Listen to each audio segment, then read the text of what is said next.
Há algum tempo hesitei se devia abrir essas memórias pelo princípio ou pelo fim, isto é, se poria em primeiro lugar o meu nascimento ou a minha morte. Oi gente, tudo bem? Eu sou Ana Lu e eu li Memórias Póstumas de Brás Cubas, do Machado de Assis. Como vocês provavelmente repararam na thumb desse livro, eu tô segurando 2 edições dele, e isso porque esse livro acabou acontecendo na minha vida em 2020 de uma maneira muito inesperada. Eu já contei aqui em outros vídeos que eu falei sobre o assunto, sobre a minha história com Machado de Assis, então não vou me repetir porque vocês não devem aguentar mais escutar, mas o fato é, eu não estava planejando necessariamente ler Memórias Póstumas de Brás Cubas em 2020 ou em qualquer momento próximo. Eu sabia que eu queria ler um dia, mas eu não sabia quando que iria acontecer. E aí aconteceu que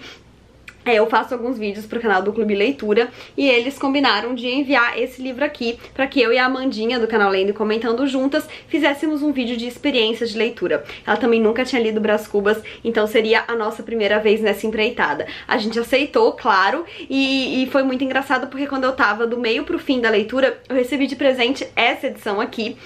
do Moisés, do canal Lidos e Curtidos, e aí eu aproveitei pra fazer a leitura meio a meio. Nessa edição aqui, que foi enviada pelo Clube Leitura, e nessa edição aqui, que foi me enviada de presente pelo Moisés,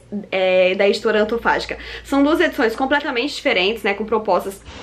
completamente diferentes. Essa primeira é mais econômica e ela tem um sentido histórico muito interessante, que ela foi publicada pelo Clube Leitura em parceria com a editora Garnier, que foi a primeira editora no Brasil a publicar, né, o Machado de Assis, e a edição da Antofágica, por sua vez, é uma edição de colecionador, uma roupagem totalmente diferente, capa dura, ilustrações de Cândido Portinari, e enfim, foi muito interessante lê-lo em 2 experiências tão diferentes, né, até porque a primeira dá pra sair de casa com ela, a segunda eu evitaria. Enfim, hoje a gente vai conversar um pouquinho sobre esse livro. Bom, Memórias Póstumas de Brás Cubas é um dos livros mais famosos da nossa literatura brasileira, vindo de um dos nossos autores mais famosos também, né. Esse livro ele foi publicado em folhetins durante o ano de 1880, acho que entre março e dezembro, e ele saía então, né, em capítulozinhos na revista, e as pessoas acompanhavam assim. Eu acho interessante pensar que hoje em dia a gente tem um pouco de medo, né, desses autores mais clássicos, mas que eles começaram como uma grande novela, que é algo que é tratado hoje como, enfim, divertimento fútil. Eu não concordo, eu adoro uma novelinha e eu acho que as pessoas subestimam o poder dessas histórias, mas o fato é que é engraçado a gente pensar que funciona dessa forma, né? Hoje são livros grandiosos, considerados clássicos, e eram o suco da popularidade brasileira.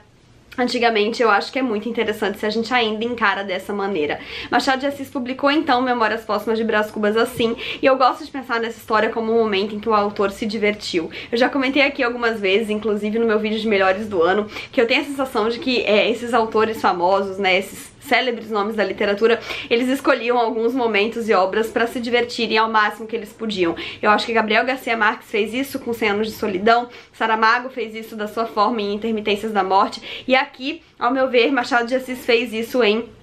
Memórias Póstumas de Brás Cubas, que é um momento em que ele decide se divertir, não se tolir, dar risada com as próprias ideias, colocá-las em prática e ainda assim criar uma grande obra com muitas críticas sociais. Então, ao meu ver, ele um dia teve a ideia de falar: e se eu criasse um defunto autor? E aí ele cria, e a gente tem então esse livro tão famosamente contado por um autor que já é falecido. E aqui logo de cara o Machado já mostra que veio, né, ele mostra o quanto ele vai brincar com as palavras e com as situações nesse livro, quando ele coloca o Brás Cubas para se apresentar no início do livro, falando que ele é um defunto autor e não um autor defunto, e que isso faz toda a diferença. E logo depois, então, da sua famosíssima dedicatória ao verme que primeiro roer as frias carnes de meu cadáver, ele fica em dúvida de como que ele vai começar a sua história, se pelo início de sua vida, quando ele nasce, ou pelo fim. E ele decide que começar por onde ele nasce é muito comum, todo mundo faz isso, e ele vai começar então pelo fim. E é assim que ele conta, né, pra gente do momento em que ele morreu, aos 64 anos, como que ele tava, em que pé da vida ele tava, quem tava à sua volta. E ele conta também que um pouco antes disso ele tinha inventado um emplastro que ia ser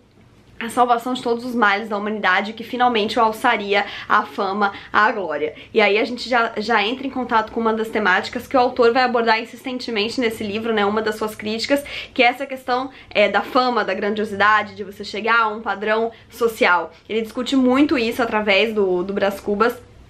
Ele coloca, né, como que isso era esperado das pessoas, principalmente, é claro, dos homens, e de como o próprio Brás Cubas nasceu e ele foi tido pela sua família como a pessoa que seria tudo na vida, que traria todo esse nome, e como isso acabou ficando dentro dele durante todo esse tempo, e ele era uma pessoa que ele achava que tudo viria fácil pra ele, e que ao mesmo tempo ele sabia que ele ia chegar lá, então ele não precisava se importar tanto, mas ele ficava esperando isso acontecer e tendo uma ideia aqui, outra ali, e vivendo a sua vida no meio do caminho. Tem um trecho que eu marquei, eu li, eu ainda tava lendo nessa edição, né, então foi aqui que eu colei flags, e ele diz o seguinte, né, ele tinha dois tios muito próximos, um deles era um cônego e o outro era da infantaria, e aí ele coloca o quanto eles divergiam na conversa do que seria, na verdade, a verdadeira glória que você podia ter. E aí o cônego, né, ele falava que o amor da glória era a perdição das almas, porque só se devia cobiçar a glória eterna, ao que o outro tio retorquia, que o amor da glória era a coisa mais verdadeiramente humana que há no homem e, consequentemente, sua mais genuína feição. Então ele coloca isso no final do capítulo 2 e a gente já sabe que ele vai transitar por meio disso, a gente sabe quem era a sua família. Bom, depois que ele começa o livro, então, narrando a sua morte, fazendo algumas reflexões e voltando ao momento do seu nascimento, ele sabe que ele vai ter que construir uma ponte que vai levá-lo do nascimento até a morte, para que a sua história faça sentido pro leitor. E aí, por meio disso, ele vai tentar ir explicando como foi que ele acabou do jeito que acabou, ou como que se explicam as poucas pessoas que estavam ali ao pé da sua cama quando ele estava doente, e por que tudo se deu dessa forma. Ele vai passear, então, por alguns casos de amizade, alguns casos de amor, alguns casos de ideias que deram em nada, e o grande e maior amor de sua vida, que a gente também vai conhecer através dessas páginas e entender como foi que aconteceu. E assim, como eu falei antes, eu acho que o Machado tá no auge do seu momento de acidez na língua, então ele faz críticas mordazes à sociedade de uma maneira muito engraçada, a gente consegue rir enquanto lê e ao mesmo tempo tomar um tapa na cara e pensar um pouco. O Brás Cubas é um personagem que, como ele já morreu, ele não deve nada a ninguém, então ele não tá aqui pra fazer bonito, e através dele o Machado de Assis vai fazer críticas que ele acreditava serem muito pertinentes à sociedade, que acabam sendo até hoje, por meio de um personagem que é meio que o contrário de tudo que ele fala. Então o Machado de Assis, apesar, né, da história tentar embranquecê-lo ferozmente, ele é um dos nossos maiores autores negros, ele é neto de escravizados, isso vai estar presente no seu texto. Então quando o Brás Cubas é criança, ele conta sobre como ele adorava brincar de cavalinho montado numa criança negra que tinha na casa dele. Afinal de contas, o livro foi escrito em 1880 e a abolição da escravidão no Brasil só viria em 1888, então a família do Brás Cubas possuía escravizados, ele conta essa forma com que ele se relacionava com esses escravizados, e anos depois, quando o Brás Cubas já é adulto, o Machado traz aí uma grande crítica que ele faz e que ele percebe ao sistema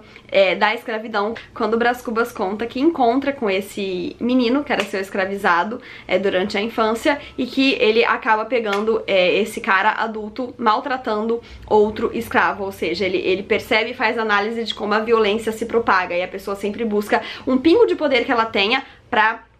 estourar esse poder em outra pessoa que seja um pouco menor que ela, né? Aí é uma das críticas mais contundentes que o autor faz no livro, bem como outras um pouco mais leves, mas nem por isso menos importantes, né? Tem um momento aqui em que ele brinca com as palavras novamente, em um dos leves amores que o Brás Cubas vai ter na vida, que ele conhece a Eugênia, que é uma também das grandes personagens, acaba sendo por conta desse trecho em que Brás Cubas olha pra ela e pensa, por que coxa se bonita, por que bonita se coxa? E aí Machado coloca, então, né, outra reflexão sobre como funcionavam os moldes da sociedade, o que era esperado das pessoas, por meio da voz do Brás Cubas. E, enfim, é um livro que eu não acho que Machado de Assis nunca vai ser um passeio no parque. Eu acho que a linguagem dele ainda me estranha um pouco, eu ainda sofro um pouquinho pra engrenar na leitura, mas depois que eu engrenei, foi um livro que eu li super rápido, eu não queria parar. Quando eu tava lendo na edição da Garnier, eu tava lendo mais rápido, confesso. Depois que eu peguei a segunda, eu tenho um pouco de dificuldade em ler esses objetos livros que são muito bonitos, porque eu fico apreciando e esqueço de ler. Então eu acabei tornando a leitura um pouco mais morosa, porque eu ficava olhando cada página com muita calma e enfim, isso acabou fazendo com que eu demorasse mais pra ler do que estava acontecendo. Eu acho que se eu tivesse permanecido na edição da Garnier, eu teria terminado o livro no dia seguinte, mas eu fiquei fazendo carinho nessas páginas e curtindo, e foi interessante também porque eu vivi a leitura em duas situações completamente diferentes, uma em que eu devorava e a outra em que eu ficava parando pra apreciar principalmente as ilustrações, que afinal de contas são originais do Cândido Portinari, né? Mas é isso, gente, eu li Brás Cubas, eu não imaginava que eu ia terminar 2020 com esse feito, mas eu terminei, o que me deixa só com mais vontade de finalmente sentar e ler devagar e degustando a obra do Machado. Agora em 2021 eu pretendo ler Dom Casmurro, também ganhei de presente a minha edição da editora Antofágica, ganhei da minha amiga Milena.